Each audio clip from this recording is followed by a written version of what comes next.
మహాదేవుడును మన రక్షకుడైన యేసుక్రీస్తు వారి పవిత్రమైన నామలో ఈ బుధవారపు ఆరాధనలో పాలు పొందిన మీ అందరికీ వందనాలు.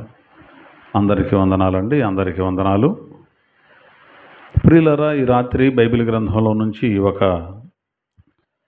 చక్కటి అంశాన్ని ప్రతి క్రైస్తవుడు కూడా తెలుసుకొని నేర్చుకోవలసినటువంటి వర్తమానాన్ని మనం ఈ రోజున నేర్చుకోబోతున్నాం.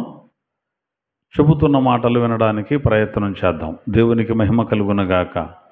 హల్లెలూయా. అపోస్తలుల కార్యాల గ్రంథం 10వ అధ్యాయం 113వ పేజీ క్రొత్త నిబంధన గ్రంథంలో అపోస్తలుల కార్యముల గ్రంథం 10వ అధ్యాయం 36వ వచనాన్ని ఒకసారి చదివి నాకు వినిపించండి. 10వ అధ్యాయం 36వ వచనం. యేసు క్రీస్తు అందరికీ ప్రభువు. చాలండి, ఇక జాగ్రత్తగా ఈ మాటను మనం విందాం. మనం ఈ అంశాన్ని జాగ్రత్తగా విని గ్రహించాలి. వ్రాయబడిన మాట యేసు క్రీస్తు అందరికీ ప్రభువు అని. ఈ మాటలో పేతురు అనేటువంటి అపోస్తలుడైన పేతురు అనే భక్తుడు చెబుతున్నటువంటి మాట ఇది. యేసుక్రీస్తు అనగానే మాకు సంబంధించిన వాడు కాదు, ఎవరో కొంతమందికి సంబంధించిన వాడు అనేటువంటి అభిప్రాయానికి తావు లేకుండా యేసుక్రీస్తు ప్రభువు అయినప్పటికీ కొంతమందికే కాబోలు అనేటువంటి ఒక ఆలోచన ధోరణి నుండి విడిపించడానికి ఈ సంగతిని చెబుతున్నాడు పేతురు భక్తుడు.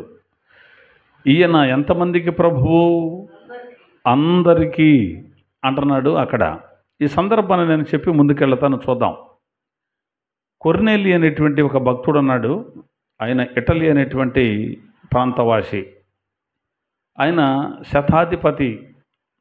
ఆయన మంచి భక్తిపరుడు, యథార్థపరుడు, ప్రార్థనపరుడు, దేవుని యందు భయము భక్తి కలిగి ధర్మ కార్యాలు చేసేటువంటి వ్యక్తి. ఆయన ఓ రోజున ప్రార్థన చేస్తున్నప్పుడు దేవదూత అతని దగ్గరకు దిగొచ్చి అతనితో మాట్లాడి, నీవు చేసినటువంటి ధర్మకార్యాలు, నీవు చేసిన ప్రార్థన దేవుని సన్నిధికి జ్ఞాపకార్థంగా చేరాయి. కాబట్టి నువ్వు ఒక పని చేయి. పలానా ప్రాంతంలో సీమోను అను మారు పేరు కలిగినటువంటి పేతురు అనేటువంటి ఆయన ఉన్నాడు. ఆయన దైవజనుడు, చర్మాకారుడైన సీమోను అనేటువంటి ఆయన ఎంట దిగి ఉన్నాడు. ఆయనను నీ దగ్గరకు పిలిపించుకో అని చెప్పాడు దూత. ఆ వర్తమానాన్ని విన్నటువంటి ఈ కొర్నేలి తన పనివారిలో భక్తిపరులను చూసి సంగతి చెప్పి, పలానా ప్రాంతంలో పలానా వారి ఇంట్లో పలానా పేరు కలిగిన దైవజనుడు ఉన్నాడు, ఇదిగో ఇలా జరిగింది సంగతి, ఆయనకి చెప్పి తీసుకురండి అని పంపారు. అప్పటికే పేతురు గారు ఆ ప్రాంతంలో ఉన్నాడు. మధ్యాహ్నపు వేళ ఆయనకు ఆకలి అవుతోంది. ఆయన భోజనం చేద్దాం అనుకుని ఆకలి అవుతున్నప్పుడు భోజనం పెడతారేమో ఇంటి వారని చూస్తుంటే ఈలోపు వంట వాళ్ళు సిద్ధం చేస్తున్నారు. సరే, కాస్త గ్యాప్ ఉంది కదా అని ఆయన పై గదికి, మేడ గదికి వెళ్ళి ప్రార్థన చేసుకుంటున్నప్పుడు ఆయనకు ఒక దర్శనం వచ్చింది. ఆ దర్శనంలో ఈ భూమి మీద పాకేటువంటి జంతువులన్నీ, చతుస్వాద జంతువులు, పాకే పురుగులు, సకల జీవులు ఒక మూట కట్టి ఆయన ముందుకొచ్చి తినమని చెప్పినప్పుడు, నేను ముట్టనయ్యా ఈ అపవిత్రమైనవి అన్నాడు. ఈ సంగతి మనకు తెలిసిందే. అలా 3 సార్లు జరిగిన తర్వాత ఆ మూట పైకి పోయింది. ఆ తరువాత జరిగిన సందర్భం ఏమిటంటే, ఆ అడ్రస్ తెలుసుకొని ఆ మనుషులు ఆ ఇంటి ముందుకు వచ్చి నిలబడ్డారు. నిలబడి సీమోను అనేటువంటి చర్మకారుని ఇల్లు ఇదేనంటే అవునన్నారు. ఇదే ఇంటిలో సీమోను అనబడిన పేతురు అనే దైవజనుడు ఉన్నాడు. ఆయన కలవడానికి వచ్చామంటే వాళ్ళు పిలిచారు, కలుసుకున్నారు, సంగతి అంతా చెప్పారు. మా యజమానుడికి ఇలా దేవదూత కనబడి మాట్లాడారు, మిమ్మల్ని తీసుకురమ్మన్నారు అన్నారు. వాళ్ళతో కలిసి ఈయన ప్రయాణమై వెళ్ళారు. వీళ్ళు ఇటలీ ప్రాంతానికి చేరుకున్న తర్వాత ఈ కొర్నేలి చేసిన పని ఏమిటంటే, అతడు ఒక్కడే ఆ దేవదూత చెప్పిన మాట విని దైవజనుడిని పిలిపించి, ఆ దైవజనుడి ద్వారా వర్తమానం వినకుండా, అంటే ఆయన ఒక్కడే వినకుండా, తనకు నెలవైన వారు, బంధువులను, స్నేహితులను, చుట్టుపక్కల వారిని మొత్తాన్ని ఇంటికి పిలిచి ఇంట్లో కూర్చొని సిద్ధంగా ఉన్నారు. దైవజనుడు పేతురు వచ్చేసరికి పేతురు గారు వచ్చారు, నువ్వు రావడం మంచిదన్నారు. జరిగిన సందర్భాన్ని అంతా ఆయనకు వివరించాడు, చెప్పాడు.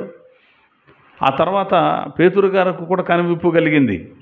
అరే ఈయన కొంతమందికి మాకు మాత్రమే దేవుడు, యూదులకు మాత్రమే దేవుడు, మాకు మాత్రమే ప్రభువు అనుకున్నాం, కానీ దేవుడు మాత్రం పక్షపాతి కాదు. ఈయన యేసు ప్రభు అందరికీ ప్రభువు అని ఆ వర్తమానం వారికి అందించాడు. అప్పటి వరకు ఈయన కూడా అనుకున్నాడు, మాకున్నో అన్యులకు సంబంధం ఏంటి, మేము యూదులం, వారు అన్యులు, వాళ్ళకి మాకు అసలు ఎట్టి పొంతన లేదనుకున్నాడు.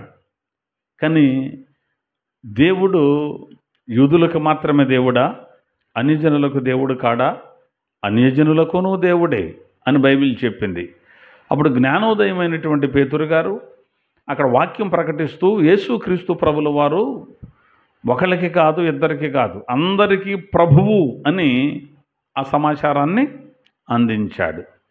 దేవుడు పక్షపాతి కాదు, కొంతమందికి ప్రభువై కొంతమందికి దేవుడయ్యేవాడు కాదు, అందరికీ ఆయన ప్రభువు. అదే అధ్యాయంలో 34వ వచనంలో అంటాడు, దేవుడు పక్షపాతి కాడని నిజముగా గ్రహించి ఉన్నాను అన్నాడు. దేవుడు ఎవరట?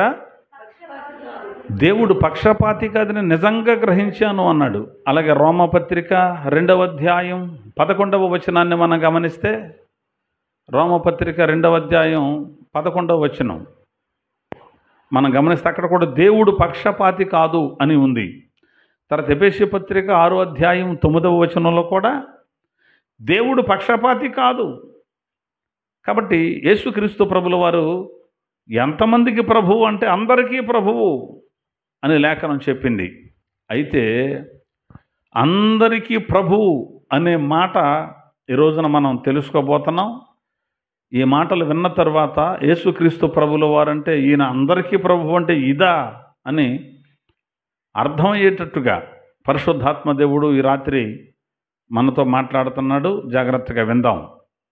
కొన్ని అద్భుతమైనటువంటి సంగతులు ఇప్పుడు మనం బైబిల్ గ్రంథం నుంచి నేర్చుకోబోతున్నాం. కొన్ని లేఖనాలు పరిశీలించి వాటి ద్వారా సర్వసత్యాన్ని మనం తెలుసుకోబోతున్నాం. కాబట్టి చెబుతున్న ఈ మాటలు వినడానికి ప్రయత్నం చేద్దాం. ఇప్పుడు ఒక్క మాట చెబుతాను. కొర్నేలి దగ్గరకు వచ్చిన దేవదూత ఫలానా చోట దైవజనుడు ఉన్నాడు, పిలిపించుకో అని అంతవరకు మాత్రమే చెప్పి వెళ్ళిపోయాడు. దైవజనుడు వచ్చి సువార్తను ప్రకటించాడు. వాళ్ళు కూడా ఆత్మతో నింపబడ్డారు, బాప్తిసం పొందారు, సంఘంలో చేర్చబడ్డారు. దైవజనుడు వచ్చి చెప్పింది ఏంటి? యేసయ్యను గురించిన సువార్త చెప్పితే వాళ్ళు బాప్తిసం పొందారు, ఆత్మతో నింపబడ్డారు, సంఘంలో సభ్యులు అయ్యారు. అదే మాట దేవదూత చెప్పొచ్చుగా. దేవదూతే మీరు బాప్తిసం పొందండి, ప్రభువుని అంగీకరించండి, సంఘంలో చేర్చబడని అనొచ్చుగా. ఆ అవకాశం లేదు. దేవదూతలు వచ్చి సువార్త చెప్పటానికి అసలు వాళ్ళకు ఆ అవకాశం దేవుడు ఇవ్వలా. సువార్త ప్రకటించే అవకాశం దేవుడు దైవజనులకు ఇచ్చాడు. దేవునికి మహిమ కలుగునగాక. చెప్పలేదు. ఎవరు చెప్పారు? ఎవరు చెప్పాలి సువార్త? దైవజనుడు చెప్పాలి. అందుకని మేము మీకు ప్రకటించిన సువార్త మేమగాక, మేము మీకు ప్రకటించిన సువార్త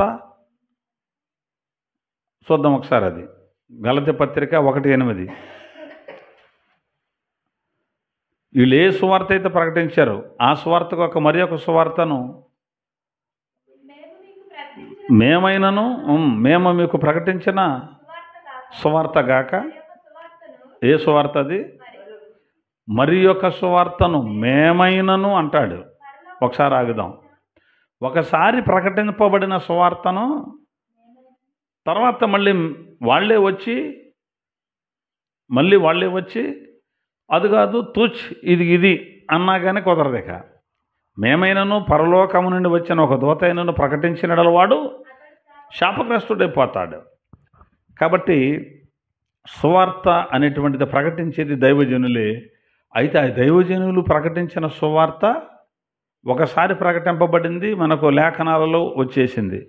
దానికి విరోధంగా మళ్ళీ ఏ దైవజనుడు చెప్పినా, లేదు డైరెక్ట్గా పౌలు గారి దిగొచ్చి చెప్పినా, దేవదూత దిగొచ్చి చెప్పినా దానికి విరోధమైంది, అతడు శాపగ్రస్తుడే.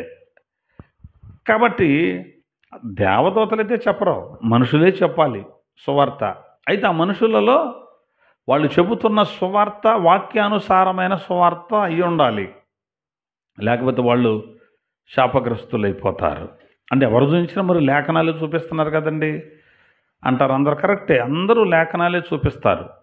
అయినప్పటికీ కూడా చెప్పబడేటువంటి సువార్త ఆ లేఖనం వీళ్ళు చెప్పిన దానికి షింక్ అవుతుందా, లేదు మరొక లేఖనం దీన్ని వ్యతిరేకిస్తుందా, ఆ రెండిటికి పొంతన కుదురుతుందా లేదా అని లేఖనాలతోనే పరిశీలిస్తూ మనం వినాలి.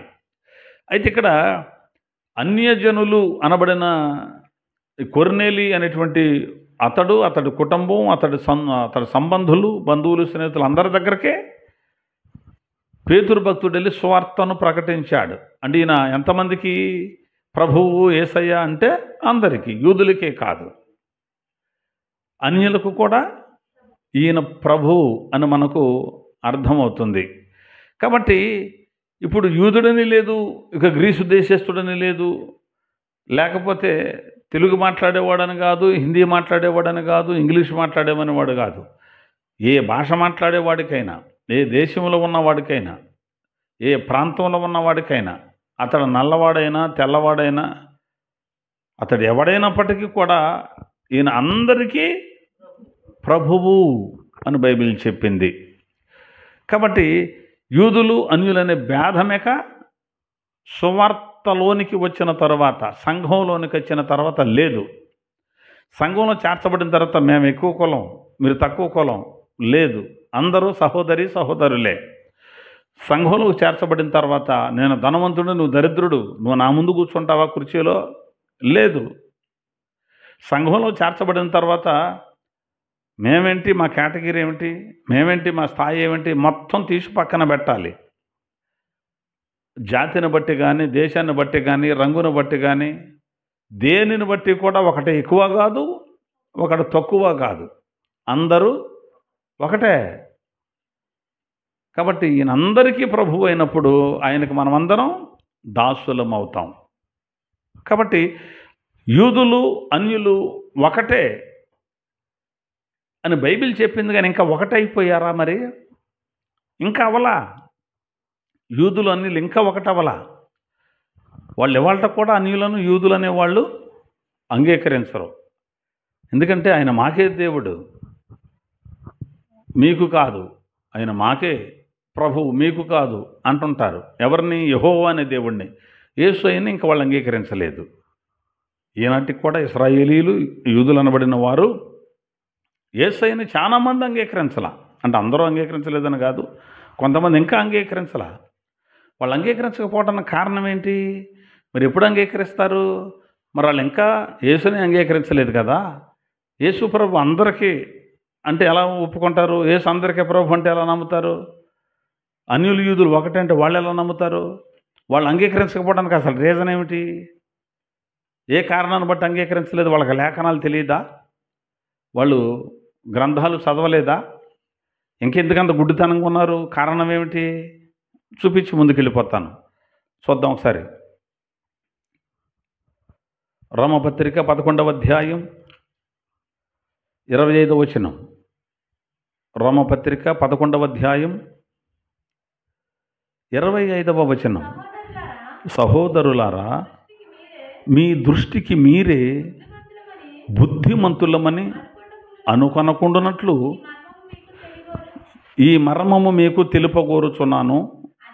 అదేంటంటే, అన్యజనుల ప్రవేశము సంపూర్ణమగు వరకు ఇశ్రాయేలునకు కఠిన మనస్సు కొంత మట్టుకు కలిగెను చాలు. అన్యజనుల ప్రవేశము సంపూర్ణమగు వరకు ఇశ్రాయేలునకు కఠిన మనసు కొంత మట్టుకు కలిగెను అన్నాడు. అన్యజనుల ప్రవేశం పూర్తయిపోవాలి. అప్పటి వరకు కూడా ఇశ్రాయేలీయులకు ఏ మనసు ఉందట? కఠిన మనస్సు. కఠిన మనస్సు అంటే ఎంత వాస్తవాలు వాళ్ళ ముందు పెట్టినా మేము ఒప్పుకోం. యేసుని మెస్సయ్య అంటే మేము ఒప్పుకోం. యూదులు అన్యులు ఒకటే అంటే మేము ఒప్పుకోం అంటారు. ఎప్పటి వరకు వాళ్ళు ఒప్పుకోరు? కఠిన మనస్సు పోయే అంతవరకు. మరి కఠిన మనస్సు ఎప్పుడు పోతుంది? అన్యజనుల ప్రవేశము సంపూర్ణమయ్యే వరకు.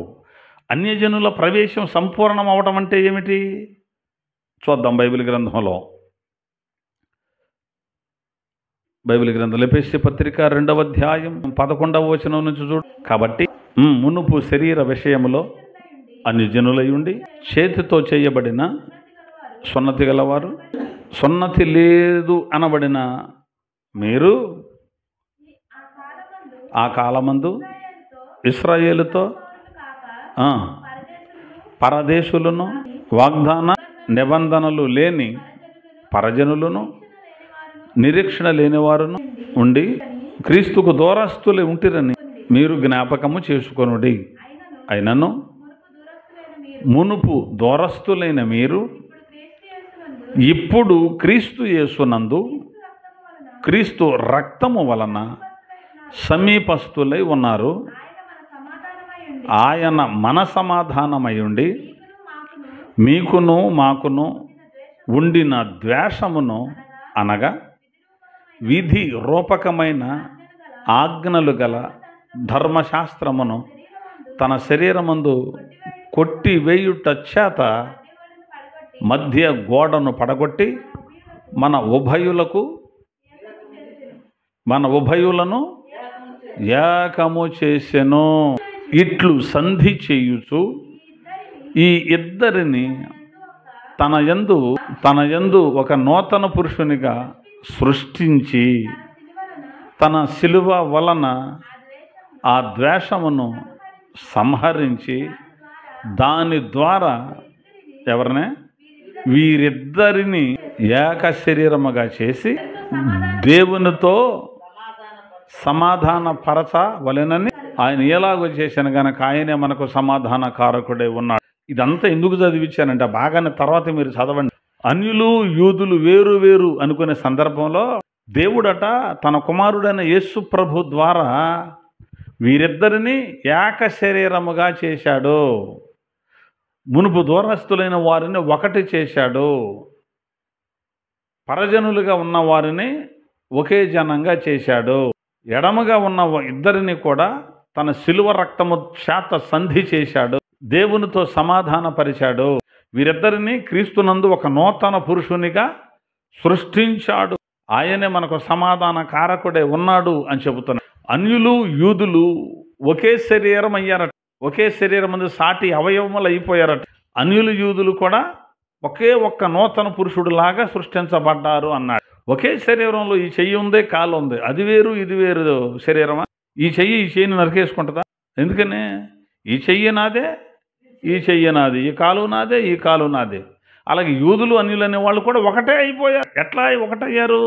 క్రీస్తు శిలువ ద్వారా, క్రీస్తు శిలువ రక్తము ద్వారా. కాబట్టి అన్యుడని లేదు, యూదుడని లేదు, అందరూ ఒకటే శిలువ యజ్ఞం జరిగిన దగ్గర అని బైబిల్ చెబుతోంది. కాబట్టి క్రీస్తులోనికి వచ్చిన ప్రతి ఒక్కరూ, యేసును అంగీకరించిన అందరూ ఒకే శరీరం అని మనం గుర్తుపట్ట. అయితే ఈ క్రీస్తు శరీరం ఇంకా సంపూర్ణమైందా? అన్యజనుల ప్రవేశం సంపూర్ణమైందా? యూదులు అన్యులు ఒక శరీరం అందల సాటి అవయవాలు అయిపోయారా? ఇప్పుడు ఇంకా అవ్వలేదు. సంఘంలో చేర్చబడినంత మాత్రాన ఇంకా అవ్వలేదు. వీళ్ళు సంపూర్ణులు అవ్వాలి. ఈ సంపూర్ణత అనేది ఎప్పుడు వస్తుంది? అన్యులు యూదులు ఒకే శరీరం ఎప్పుడవుతారు చూద్దాం ఒకసారి. ప్రకటన గ్రంథం 10వ అధ్యాయం 7వ వచనం చూడండి. 7వ దూత పలుకు దినములలో బోర ఓదబోచుండగా దేవుడు తన దాసులకు ప్రవక్తలకు తెలిపిన సువార్త ప్రకారము దేవుని మర్మము సమాప్తమగునని చెప్పాను. 7వ దూత పలికే దినాల్లో దేవుడు తన ప్రవక్తలకు తన దాసులకు తెలిపినట్టుగా సువార్త మర్మం ఏమవుతుంది? సమాప్తమవుతుంది అన్నాడు. సువార్త మర్మం సమాప్తం అవడం. సువార్త మర్మం అంటే ఏంటి అసలు? సువార్త మర్మం సమాప్తం అయ్యింది ఎప్పుడు? 7వ దూత పలుకు దినములలో. 7వ దూత పలకటం అంటే ఆఖరి బోర మ్రోగుద్దే 7వ దూత పలకటం అంటే 7వ దూత బోర ఊదినప్పుడు జరిగేటువంటిది. 7వ దూత బోర ఊదేటప్పుడు, 7వ దూత పలికినప్పుడు ఏం జరుగుద్దట? స్వార్థ మర్మం సమాప్తమైపోతుంది.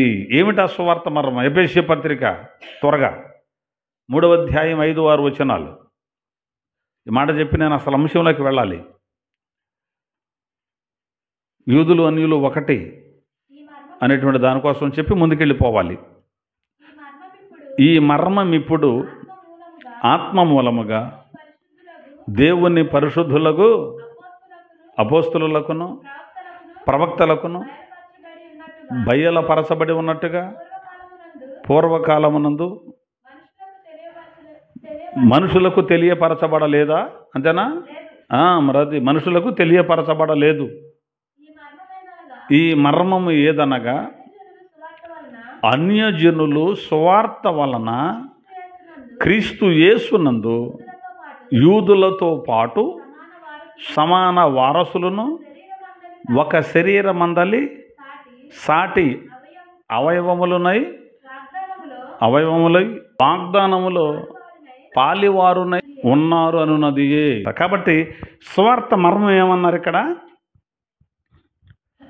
అన్యజనులు యూదులతో ఒకటవటమే సువార్త మర్మం అంటే. ఒకే శరీరం అయిపోవటమే సువార్త మర్మం అంటే. ఎప్పుడు అవుతారు ఒకే శరీరం? 7వ దూత పలుకు దినాలలో. 7వ దూత కడబోర, లాస్ట్ ట్రంపెట్ అంటారా? ప్రధాన దూత శబ్దము అన్నా, 7వ బోర అన్నా, కడబోర అన్నా ఒకటే. అది మోగినప్పుడు ఏం జరుగుద్దంటే సువార్త మర్మము సమాప్తమవుతుంది. ఏమిటా సువార్త మర్మం? యూదులు అన్యులు ఒకే శరీరం అవుతారు. ఆ బోరం రోగినప్పుడు ఏం జరుగుద్దంటే సమాధులలో ఉన్నవారు తిరిగి లేస్తారు. క్రీస్తునందుని మృతులైన వారు మొదట లేస్తారు.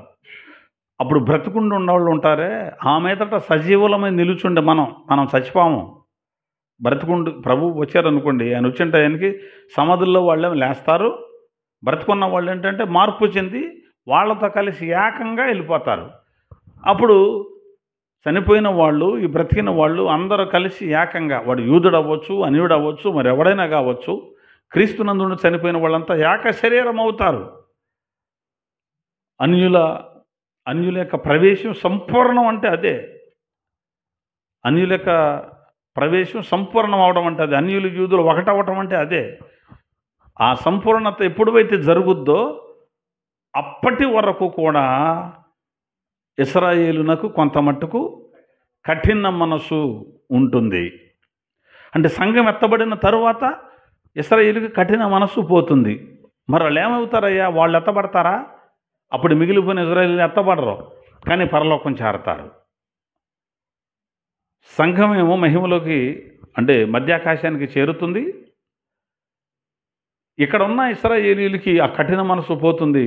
అప్పుడు ప్రభువు వాళ్ళను 1260 దినాలు పోషించబడడానికి అరణ్యంలో స్థలం ఏర్పాటు చేసి వాళ్ళకు పోషించడానికి ఏర్పాటు చేశాడు.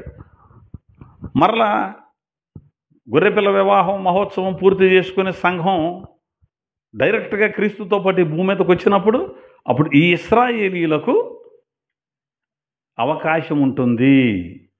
క్రీస్తుతో కలిసి 1000 ఏండ్ల పరిపాలనలో క్రీస్తు సంఘంలో సభ్యులుగా ఉండడానికి ఈ కఠిన మనస్సు కలిగిన ఇశ్రాయేలీయులకు అవకాశం ఉంటుంది. వాళ్ళు ఎత్తబడరు కానీ సంఘంలో చేర్చబడి అవకాశం ఉంటుంది. అప్పుడు లోకం మీదకి వచ్చేటువంటి ఉగ్రతలో వాళ్ళు ఉండరు, తప్పించబడతారు. ఉగ్రతలో ఇశ్రాయేలీయులు ఉండరు, తప్పించబడతారు. సంఘం ఎత్తబడిన తర్వాత లోకం మీదకి ఉగ్రత వస్తుంది. కానీ భూమి మీద సంఘం ఉన్నప్పుడే లోకం మీదకి శ్రమలు వస్తాయి. శ్రమల కాలంలో సంఘం ఎత్తబడదాం. శ్రమలలో సంఘం ఉంటుంది, ఉగ్రతలో సంఘం ఉండదు. ఇది మనం కనిపెట్టాలి. చివరి వారం అనగా చివరి 7 సంవత్సరాలలో సంఘం ఎత్తబడిపోయిన తరువాత శ్రమలు ప్రారంభమవుతాయి అన్నది అబద్ధం. సంఘం భూమి మీద ఉండగానే లోకం మీదకి శ్రమలు వస్తాయి. సైతాను వస్తాడు, అంటే అపవాదిగాడు వస్తాడు, గలిబిలి చేస్తాడు, వీళ్ళని హింస పెడతాడు. అయితే వాడికి ఎంతవరకు అవకాశం ఉందంటే రాజ్యం చేయడానికి సాతానుగాడికి 1260 దినాలు, అంటే 42 నెలలు లేదు 3.5 సంవత్సరాలు. ఆ తర్వాత సంఘం ఎత్తబడుతుంది. విడవబడినటువంటి జనాంగం మీదకేమో ఉగ్రత వస్తుంది. ఉన్న ఇశ్రాయేలీయులు దాచబడతారు. ఆ తర్వాత ప్రభులు వారు సంఘంతో పాటు మరలా భూమి మీదకి దిగి వస్తాడు. అప్పుడు ప్రభుతో ఉన్న వారితో కలుసుకునే అవకాశం, మరలా సంఘంలో చేరే అవకాశం ఇశ్రాయేలీలకు ఇస్తాడు. అయితే ఈ ఇశ్రాయేలీలు గొర్రెపిల్ల పెండ్లి విందును మాత్రం కోల్పోతారు. అది అందుకే గొర్రెపిల్ల పెండ్లి విందుకు పిలువబడిన వారు ధన్యులు, అంటే పిలువబడిన వారు కూడా కొంతమంది మిగిలిపోతారు ఇక్కడ. సరే, అది వేరే విషయం. అక్కడికే స్వార్థ మర్మం సమాప్తమవుతుంది. యూదులు అన్యులు ఒకటే అంటే యూదులకే ప్రభువా, అన్యులకు ప్రభువు కాదా? ఈయన అందరికీ ప్రభు. యేసుక్రీస్తు ఎంతమందికి ప్రభు అండి? అందరికీ. అంటే యూదులకి ప్రభువే, ఇటు అన్యులకి ప్రభువే. అదే పేతురు గారి ప్రసంగం అపోస్తల కార్యాల 10వ అధ్యాయంలో. అయితే ఈయన అందరికీ ప్రభు అన్నారు కదా. అందరికీ అంటే యేసు ప్రభు ఈ భూమి మీద పుట్టిన దగ్గర నుంచి వచ్చిన జనాంగానికేనా, లేకపోతే యేసయ్య పుట్టక పూర్వం ఉన్నటువంటి జనాంగాలకు కూడా ఈయన ప్రభువా? అందరికీ అంటే ఈయన భూమి మీదకి రాక మునుపు కూడా ఉన్న వాళ్ళకు కూడా ప్రభువేనా? ఈయన భూమి మీదకి వచ్చిన తర్వాత అక్కడ నుంచి ఉన్న వాళ్ళకి మాత్రమేనా? అందరికీ అంటే అర్థం ఏంటి? లేదండి, పాత నిబంధన భక్తులకు కాదు, క్రొత్త నిబంధన వాళ్ళకి మాత్రమే ప్రభువా? అందరికీ అంటే ఆదాం మొదలుకొని అందరికీ అనుకోవాలి. అంతే. ఒక మాట చూపిస్తాను, చూద్దాం. మత్తయి సువార్త 22వ అధ్యాయం. మత్తయి సువార్త 22వ అధ్యాయం 41 నుంచి చూడు. ఒకప్పుడు పరిసయ్యులంతా కూడి ఉన్నారట. యేసు వారిని చూచి, క్రీస్తును గూర్చి మీకేమి తోచుచున్నది? ఆయన ఎవని కుమారుడు అని అడిగెను. వారు ఆయన దావీదు కుమారుడు అని చెప్పాను. అందుకు ఆయన, అలాగైతే నేను నీ శత్రువులను నీ పాదములకు పీఠముగా చెయ్య వరకు నీవు నా కుడి పార్శ్వమున కూర్చుండమని ప్రభువు నా ప్రభువుతో చెప్పానని, ప్రభువు నా ప్రభువుతో చెప్పాను అని దావీదు ఆయనను ప్రభువని ఆత్మ వలన ఎలా చెప్పుచున్నాడు? దావీదు ఆయనను ప్రభువు అని చెప్పిన యెడల ఆయన ఎలాగూ అతని కుమారుడగును అని వారిని అడిగాను. ఆయన అడిగినప్పుడు అక్కడ ఏం జరిగింది? ఎవడును ఆ దినము నుండి ఎవడును ఆయనను, ఎన్ని ప్రశ్నలు? అది పాయింట్. ఒక్క ప్రశ్న అయినను అడుగ తెగింపలేదు. ఇది చెబుతాను, విందాం. యేసు ప్రభు ఒకసారి వెళ్ళి వాళ్ళని అడుగుతున్నాడు, అయ్యా దావీదు కుమారుడు క్రీస్తుని గురించి మీకేం తోచుతున్నది? అసలు క్రీస్తు అంటే ఎవరు అని అడిగాడు. యేసు ప్రభులు వారు ఎవరినమ్మ అడిగింది? పరిసయ్యులు అనేటువంటి వాళ్ళు ఉంటే వాళ్ళ దగ్గరికి వెళ్ళి, క్రీస్తు ఎవరు, ఆయన గురించి మీకేం తోచుతున్నది అని అడిగాడు. ఈయన వెళ్ళి వాళ్ళు అన్నారు, క్రీస్తు ఆయన దావీదు కుమారుడు అన్నారు వాళ్ళు. ఓహో, క్రీస్తు దావీదు కుమారుడేనా? దావీదు కుమారుడే. మరైతే దావీదు గారు ఒక మాట చెప్పాడు. ఏం చెప్పాడంటే, నేను నీ శత్రువులను నీ పాదము కింద పాదపీఠముగా చెయ్యి వరకు నీవు నా కుడి పక్కనే కూర్చోమని ప్రభువు నా ప్రభువుతో చెప్పాను అని దావీదు ఆయనను ప్రభువు అని పిలిచాడేమిటి అన్నాడు. ఈ మాట అర్థమవుతుందా? ఆత్మ వలన చెప్పాడట దావీదు. ఏం చెప్పాడు? దావీదు గారు చూస్తున్నాడు, ఆత్మలో ఉండి చూస్తున్నప్పుడు సింహాసనం కనబడింది. సింహాసనం మీద దేవుడు కనపడ్డాడు, తండ్రి అయిన దేవుడు కనపడ్డాడు. ఆ సింహాసనం పక్కనే మరొక సింహాసనం మీద కూర్చొని వాక్యమైన దేవుడు కనబడుతున్నాడు. క్రీస్తు అనబడినటువంటి దేవుడు కనబడుతున్నాడు. నేను చెప్పేది జాగ్రత్తగా వినండి. సింహాసనం మీద దేవుడు కనపడుతున్నాడు, యెహోవా దేవుడు. ఆ యెహోవా దేవుని పక్కనే కుడి పక్కనే కూర్చొని ఎవరు? క్రీస్తు అయిన దేవుడు కనబడుతున్నాడు.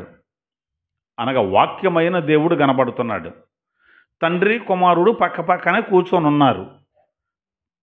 యెహోవా దేవుడు, క్రీస్తు పక్క పక్కనే కూర్చొని ఉన్నారు. కూర్చొని ఉన్నప్పుడు ఈ యెహోవా అనబడినటువంటి ప్రభువు ఈ క్రీస్తు అనబడిన ప్రభువుతో చెబుతున్నాడు.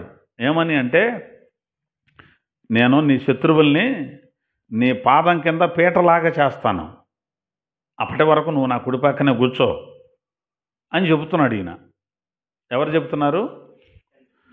యెహోవా అనబడిన దేవుడు క్రీస్తు అనబడిన దేవునితో, యెహోవా అనబడిన ప్రభువు క్రీస్తు అనబడిన ప్రభువుతో చెబుతున్నాడు. అది ఎవరు చూశారు? దావీదు చూశాడు. ఎలా చూశాడు? ఆత్మ వలన చూసి చెబుతున్నాడు. ఇప్పుడు ఇక్కడ ఎవరు కనపడుతున్నారు? ఎంతమంది కనపడుతున్నారు సింహాసనం మీద? ఇద్దరు కనపడుతున్నారు. దేవుడు కనపడుతున్నాడు, క్రీస్తు కనపడుతున్నాడు. ఈ క్రీస్తుని ఏమని అంటున్నాడు దేవుడు? నీకు శత్రువులు ఉన్నారు కదా, వాళ్ళని నేనేం చేస్తానో తెలుసా? నీ పాదాల కింద పీటలాగా చేస్తా, అప్పటి వరకు నువ్వేం చేస్తావు? నా పక్కనే కూర్చో అన్నాడు. అది దావీదు చూసి దావీదు అంటాడు, ప్రభువు నా ప్రభువుతో చెప్పాను అన్నాడు. ప్రభువు అంటే తండ్రిని అన్నాడు, నా ప్రభువుతో చెప్పాను అన్నాడు. క్రీస్తుతో చెప్పాడు. క్రీస్తు ఇప్పుడు ఎవరికి ప్రభు? దావీదుకి ప్రభువు. క్రీస్తు దావీదుకు ప్రభు అయినప్పుడు క్రీస్తు ఎవరు అని అడిగితే వాళ్ళు ఏం ఆన్సర్ ఇచ్చారు?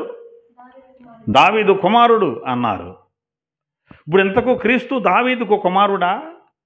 క్రీస్తు దావీదుకి ప్రభువా? దావీదుకే ప్రభు ఆయన. దేవునికి మహిమ కలుగునగాక. దావీదే ఆయన నాకు ప్రభు అని చెబుతున్నాడు క్రీస్తుని. మరి మీరేమిటి దావీదుకు కుమారుడు అంటారు? దావీదు కుమారుడు కాదా? మరి దావీదు కుమారుడే, మరి దావీదుకి ప్రభువు కాదా? దావీదుకి ప్రభువే. ఇది ఎలాగండి? యేసుక్రీస్తు ప్రభుల వారి స్థాయి అర్థం కాల చాలామందికి. ఇవాళ మనిషిగా వచ్చాడని ఇక మనిషే మనిషే మనిషే అన్నారు. అర్థమవుతుందా? కుమారుడు అని పిలువబడ్డ వాటికి ఆయన కూడా పుట్టాడు, ఆయన కూడా పుట్టాడు, ఆయన కూడా పుట్టాడు, ఆయన కూడా ఒకప్పుడు పుట్టాడు అని దుర్బోధలు బయలుదేరాయి. అసలు ఆయనకు పుట్టుకుంటాం ఏంటండి? ఆయనకు పుట్టుక ఉండటం ఏమిటి? ఆయన పుట్టాడు అని బైబిల్ ఎక్కడన్నా ఉందా? బైబిల్ మొత్తం మీద ఆయన పుట్టడం ఏంటి? అంటే శరీరధారిగా మరీ గర్భం పుట్టిన సందర్భాన్ని వదిలేద్దాం. పరలోకంలో పుట్టాడు అంటున్నారు కొంతమంది. పరలోకంలో పుట్టడం ఏంటి? పరలోకం కలుగు చేయబడిందా లేకపోతే తనంతట తానుగా ఉందా? పరలోకం పరలోకము కలుగు చేయబడింది అని సామెతల గ్రంథం 8:31 ఉంటుంది. పరలోకం కలుగ చేయబడింది అంటే పరలోకంలో పుట్టాడు అంటే పరలోకం కలుగు చేయబడిన తర్వాత దాంట్లో పుట్టాడు అయినా. యోహాను సువార్త 1వ అధ్యాయంలో ఏం చెబుతుంది? సమస్తమును ఆయన మూలముగా కలిగి ఉన్నదేది ఆయన లేకుండా కలగలేదు. ఆయన అంటే ఎవరో? యేసుక్రీస్తు ప్రభుల వారే. అంటే యేసు అనే పేరు అప్పటికి లేదు. ఆయనకి అంతకుముందున్న పేరు యెహోవా అనే పేరుంది, యెహోవా దూత అనే పేరుంది, వాక్యమైన దేవుడు అనే పేరుంది. ఒకటి కాదు, ఆయన చేసిన పనులను బట్టి ఆయనకు బిరుదములవి. కాబట్టి ఆయన పుట్టడం ఏమిటి? సమస్తము ఆయన మూలంగా కలిగింది. ఏదైనా కలిగిందంటే అసలు ఆయన లేకుండా కలగలేదు. అది పాయింట్. సరే, అది అట్లా ఉంచుదాం, అది వేరే, అది అంశం. దాని గురించి చెప్పాలంటే బోలుడు సంగతులు చెప్పాలి. క్రీస్తు నిత్యత్వాన్ని గురించి చెప్పాలి అంటే ఆల్రెడీ చెప్పేశాం మనం.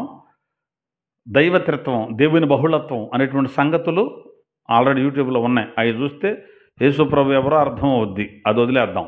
ఇక్కడ ఈయన అందరికీ ప్రభువు. ఇక్కడ దావీదుకు కూడా ఈయన ప్రభువే. యేసు ప్రభు ఎవరికి ప్రభువు? దావీదుకు కూడా ప్రభువే అని ఇక్కడ యేసు ప్రభు చెప్తున్నాడు.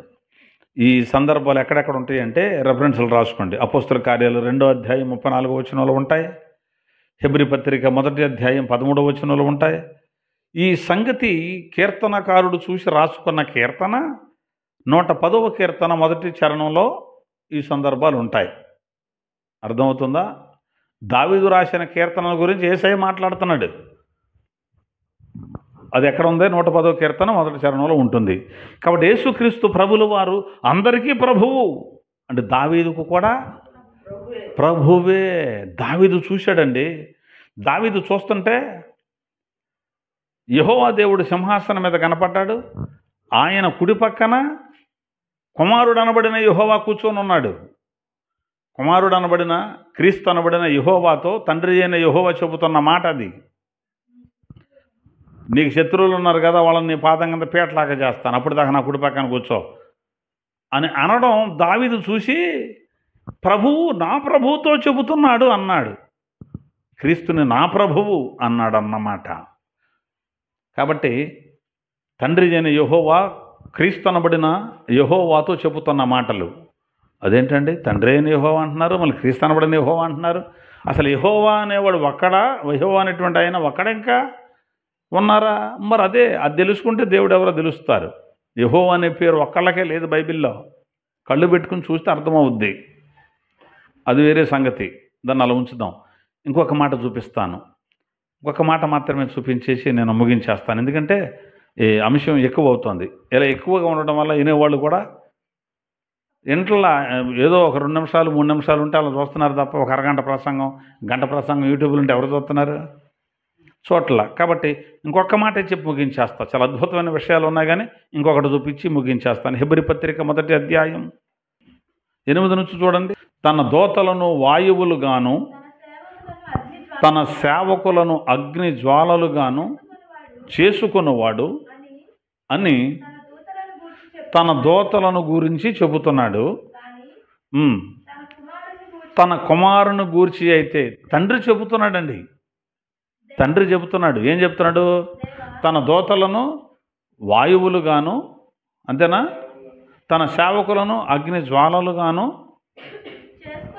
చేసుకున్నవాడని తన దోతల గురించి అయితే చెబుతున్నాడు. మరి తన సొంత కుమారుని గురించి ఏమని చెప్తున్నాడు? తన కుమారుని గురించి అయితే, దేవా నీ సింహాసనము నిరంతరము నిలుచున్నది. ఎవరో దేవా అని పిలిచింది ఎవరిక్కడ? ఎవరిని? అది పాయింట్. తండ్రి తన కుమారుణ్ణి ఏమని పిలిచాడు? దేవా అన్నాడు. అదేంటండి? కుమారుడైన క్రీస్తుని తండ్రి అయిన దేవుడు ఏమన్నాడు? దేవా అన్నాడు. ఆయన్ని దేవుడు అని పిలుస్తుంటే వీళ్ళెవరండి దేవుడు కాదంటానికి? తండ్రి ఏమన్నాడు కుమారుణ్ణి? దేవా, చదువు, నీ సింహాసనము ఎంతవరకు నిలుస్తుందట? నిరంతరము నిలుచున్నది. నీ రాజదండము న్యాయార్థమైనది. నీవు నీతిని ప్రేమించి దుర్నీతిని ద్వేషించితివి. అందుచేత దేవుడు నీ తోటి వారి కంటే నిన్ను హెచ్చించున్నట్లుగా ఆనంద తైలముతో నిన్ను అభిషేకించాను. మరియు తండ్రి పిలుస్తున్నాడు, మరియు ప్రభువా నీవు ఆదియందు భూమికి పునాది వేసితివి, ఆకాశములు కూడా నీ చేతి పనులే. చాలు, ఒకసారి ఆగుదాం. తండ్రి అంటున్నాడు కుమారుణ్ణి ఏమని? ప్రభువా నీవు ఆదియందు భూమికి పునాది వేసితివి, ఆకాశములు కూడా నీ చేతి పనులే. ఎవరంటున్నారు ఈ మాట? అది ఆ క్లారిటీ ఉంటే చాలు. ఎవరితో అంటున్నాడు? కుమారుడితో. ఏమని అన్నాడు? ఫస్ట్ దేవా అని పిలిచాడు. ఇప్పుడు ఏమని పిలిచాడు? ప్రభువా అన్నాడు. తండ్రి తన కుమారుని గురించి మాట్లాడిన మాటలు అవి. యెహోవా దేవుడు యేసు ప్రభుని ఏమన్నాడు? ప్రభువా అన్నాడు. దేవా అన్నాడు. ప్రభువా ఆదియందు నీవు భూమికి పునాది వేసితివి. భూమికి పునాది వేసింది ఎవరు? యేసు ప్రభువా నువ్వేనయ్యా వేసింది అంటున్నాడు తండ్రి అయిన దేవుడు. ఆకాశములు కూడా నీ చేతి పనులే. ఆకాశాన్ని చేసింది ఎవరు? ఆకాశమా ఆకాశములా? ఆకాశములు ఒకటే కాదు, ఆకాశం. చాలామందికి తెలియక ఒకటే అనుకుంటున్నారు. ఆకాశములు ఉన్నాయి, ప్రపంచము కాదు, ప్రపంచములు. హెబ్రీ పత్రిక 11:2 ఉంటుంది. ప్రపంచములు దేవుని వాక్యము వలన నిర్మాణమయ్యాయి అని ఉంటుంది. కాబట్టి ఈయన ఎవరికి ప్రభు? అందరికీ ప్రభు. దావీదుకి ఈయన ప్రభువే. మనం రెండోదిగా తండ్రి అయిన దేవునికి కూడా ఈయన ప్రభువే. ఆయనే ఈయన్ని దేవా అని పిలిచాడు, ఆయనే ఈయనను ప్రభువు అని పిలిచాడు.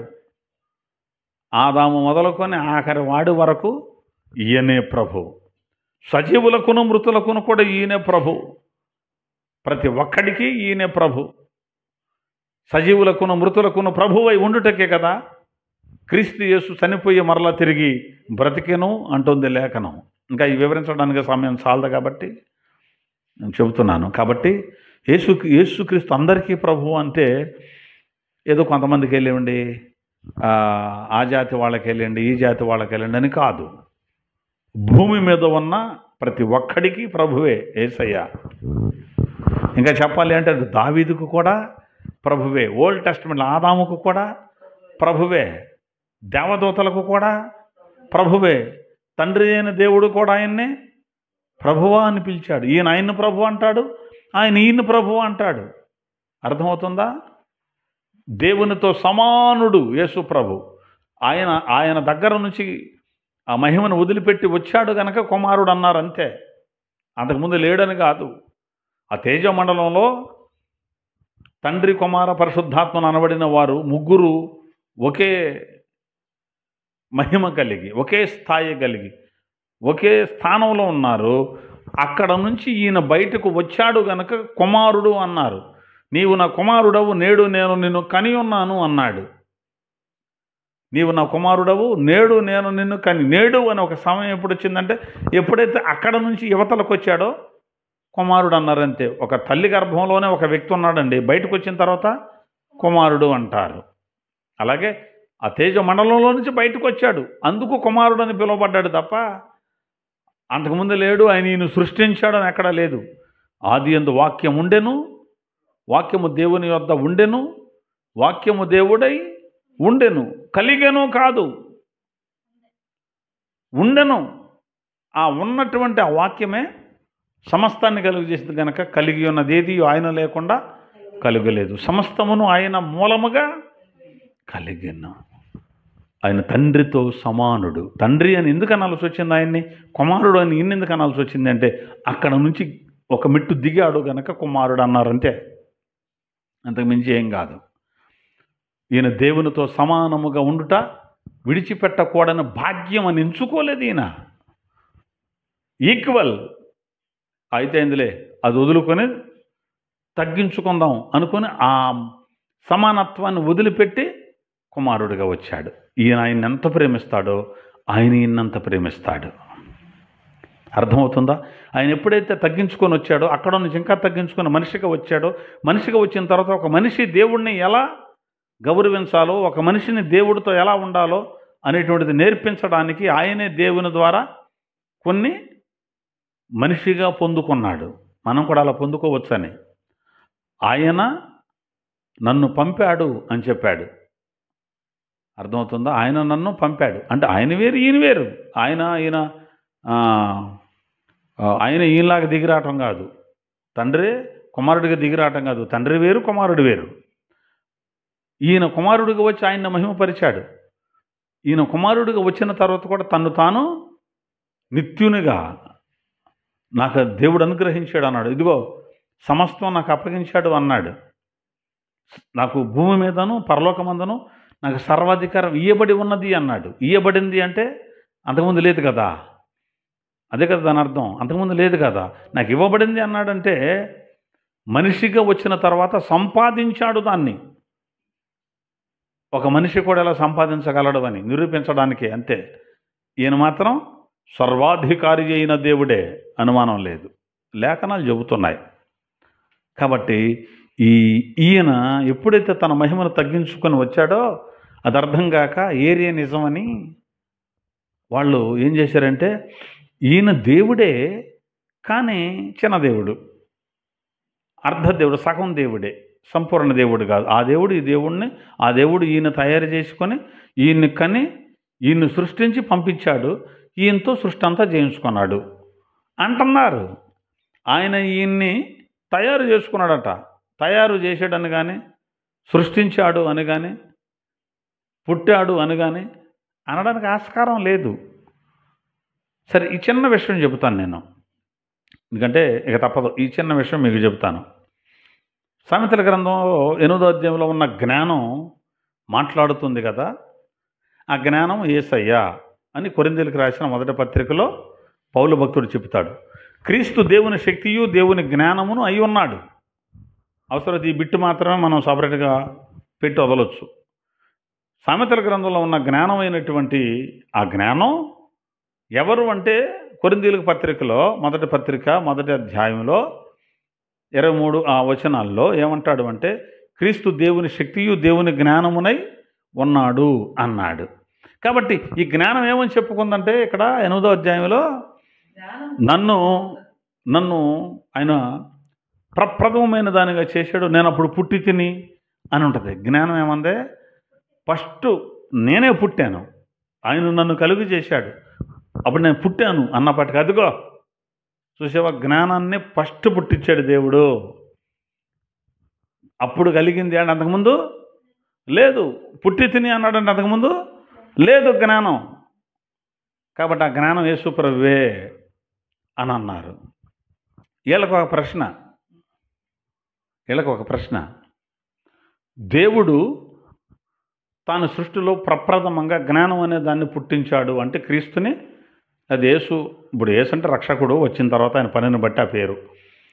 ఆయన ఫస్ట్ ఈయన్ని పుట్టించాడు అనుకుందాం, లేకపోతే సృష్టించాడు అనుకుందాం. ఆయనకేం పేరు? అది దేవుని జ్ఞానం అనే పేరుంది ఆయనకి. అంటే ఆయన పుట్టక మునుపు, ఈ క్రీస్తు అనే జ్ఞానం పుట్టక మునుపు దేవునికి జ్ఞానం ఉందా లేదా? దేవునికి జ్ఞానం ఉందా? దేవుని జ్ఞానం యేసు ప్రభువే కాదను. దేవుని జ్ఞానం ఎవరో? యేసు ప్రభువే. అంటే యేసు ప్రభు అనేటువంటి ఆయన పుట్టక మునుపు దేవునికి ఏమి లేదని ఇప్పుడు వీళ్ళు చెప్తున్నారు, జ్ఞానం లేదని చెబుతున్నారు. జ్ఞానం లేనిది ఎవరికంట? దేవుడికి లేదు. ఆయన జ్ఞానం లేకపోవటం ఏంటి అన్నామనుకో, ఆయన జ్ఞానం లేకపోవటం ఉందే అన్నామనుకో, అప్పుడు క్రీస్తు కూడా ఉన్నాడని అర్థం. అంతేనా? దేవునికి జ్ఞానం లేదు అని చెప్పడమే ఈ మాట. జ్ఞానం అనేది సపరేట్గా ఒకసారి ఆయన పుట్టితే పుట్టింది అన్నప్పుడు, ఆ జ్ఞానం దేవుని జ్ఞానం అన్నప్పుడు, పుట్టక మునుపు జ్ఞానమైన క్రీస్తు పుట్టక మునుపు దేవునికి జ్ఞానం లేదని వీళ్ళు చెబుతారా? ఒప్పుకుంటారా? నమ్ముతారా? ఏంటి అజ్ఞానం? కాబట్టి అసలు దేవుడు ఎప్పటి నుంచి ఉన్నాడో అప్పటి నుంచి దేవునికి జ్ఞానం ఉంది. ఆ దేవుని జ్ఞానమే క్రీస్తు. మళ్ళీ అది పుట్టడం ఏంటి? పుట్టడం అంటే వాళ్ళు అనుకున్నారు, ఒక తల్లి కనుక కుమారుని గంట చూడు అట్లా కనేసాడండి, అంతకుముందు ఆయన లేడండి అనుకుంటున్నారు. ఆయనలోనే ఈయనున్నాడు అంటుంటాం మనం. అంటే దేవుడు అనేటువంటి ఒక పొరలో, దేవుడు అనే ఒక పొరలో ముగ్గురు వ్యక్తులు ఉన్నారు. తండ్రి, కుమారుడు, పరిశుద్ధాత్మను మనం అంటున్నాం. అప్పుడు ముగ్గురు ఈక్వలే. ముగ్గురులో ఒక ఆయన కుమారుడు ఎందుకన్నామంటే, ఆ దేవుడు అనే పొరలో నుంచి వెలుపలకు వచ్చాడు కనుక కుమారుడు అన్నారు, అంతే. కాబట్టి యేసుక్రీస్తు అందరికీ ప్రభువు. అందరికీ అంటే అసలు అందరికీ, ఆఖరికి తండ్రి అయిన దేవుడు కూడా ఆయన్ని ప్రభువా అని పిలిచాడు. దేవుడు ఈ మాటలు మనందరి వినికిడిలో స్థిరపరచునగాక. ఆమేన్.